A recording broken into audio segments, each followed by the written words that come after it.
আসসালামু আলাইকুম রহমতুল্লাহি ওয়া বারাকাতুহু। আশা করছি আপনারা সবাই ভালো আছেন। আপনারা দেখতে পাচ্ছেন আমি চলে আসছি নিউ চাংলামান্দা স্টেশনটা। অনেক পপুলার, অনেকেই জানে।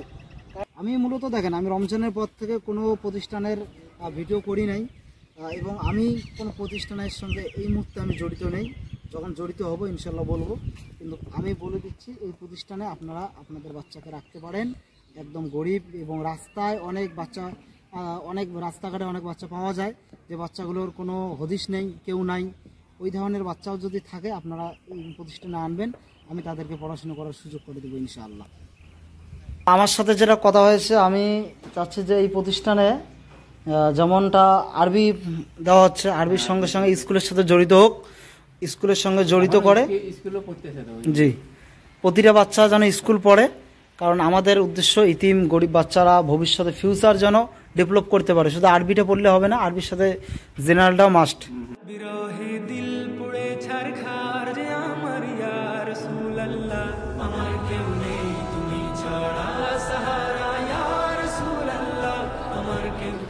বন্ধুদের সবাইকে জানাই আসসালামু আলাইকুম রহমতুল্লাহি ওয়া বারাকাতুহু। আপনারা হয়তো ভাবছেন এই জায়গাটা কোথায়, আপনাদেরকে দেখাচ্ছি।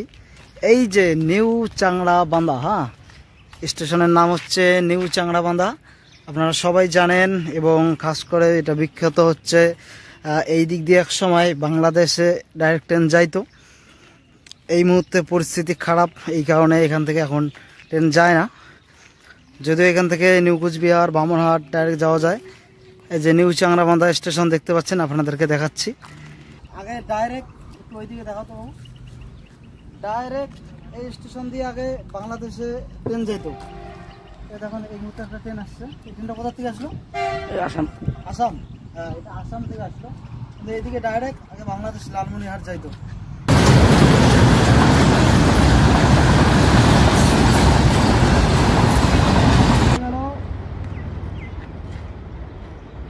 এখানকার আগে যে এখান থেকে ডাইরেক্ট বাংলাদেশে ট্রেন যাইতো এবং যাদের ভিসা ছিল তারা এখানেই বাংলাদেশে যারা যাইতো এখানেই যাত্রীরা উঠতো, তাই না? এখানে উঠে বাংলাদেশে ডাইরেক্ট লালমনিরহাট, ওইদিকে ঢাকা ফাঁকা সব জায়গায় যাইতো। এই মুহূর্তে বাংলাদেশের ট্রেন এখান থেকে যায় না। আর কথা হচ্ছে, এখানে আমার আসার একটাই কারণ, আমার পেছনে দেখতে পাচ্ছেন একটা মাজার শরীফ আছে এবং মসজিদ আছে, একটা ঘর দেখছেন। এই ঘরগুলোর সাথে আপনাদের পরিচয় করে দেবো। আপনারা আসুন। আপনাদের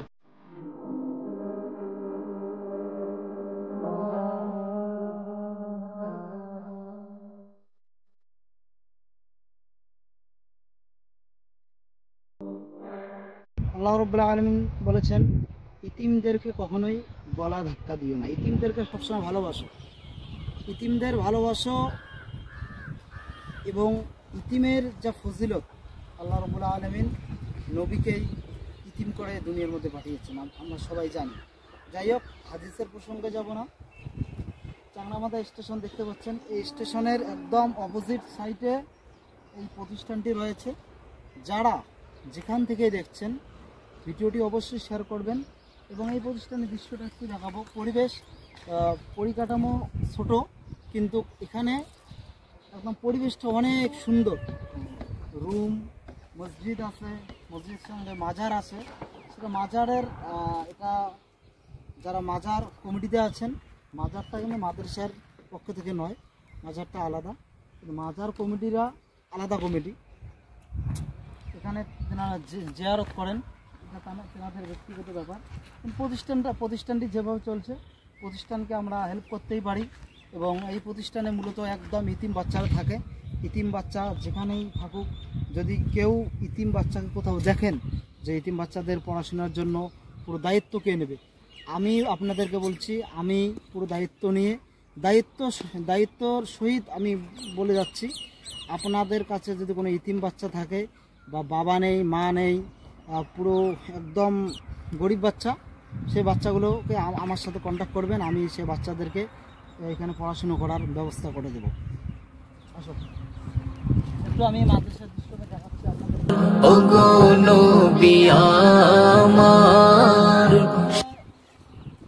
বাচ্চাটাকে যে আমরা শুধু আরবি পড়াবো, আরবি প্রশিক্ষণ দেবো তা না, আরবির সঙ্গে আমরা তাদেরকে দুনিয়াবি শিক্ষাও এখানে দেওয়ার আমরা চেষ্টা চালাচ্ছি এবং দুনিয়াবি আমরা স্কুলের সাথে তাদেরকে জড়িত করব। প্রতিটা বাচ্চাকে আমরা স্কুলে জড়িত করাবো এবং প্রতিটা বাচ্চা যেন স্কুলে পড়াশুনো করে। যেমন এখানে আমরা কোচিং সিস্টেমে তাদেরকে পড়াবো, মাদ্রাসা পড়বে প্লাস কোচিং সিস্টেমে আমরা স্কুলে তাদের সাথে স্কুলে এডমিশন করে দেবো, এখানে কোচিং সিস্টেমে তাদেরকে পড়াবো। সকালে কটার সময় নাস্তা হয়? 7:30। আর দুপুরবেলা যাওয়ার পর?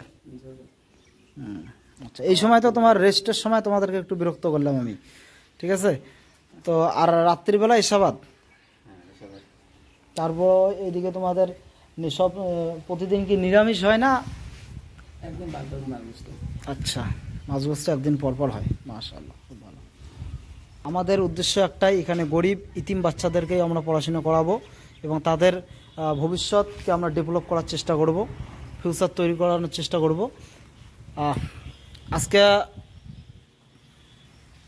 আজকে এই মুহূর্তে আমরা শেষ করতে যাচ্ছি। আপনারা সবাই ভিডিওটি শেয়ার করবেন এবং সবার মাঝে ছড়িয়ে দিবেন ভিডিওটি।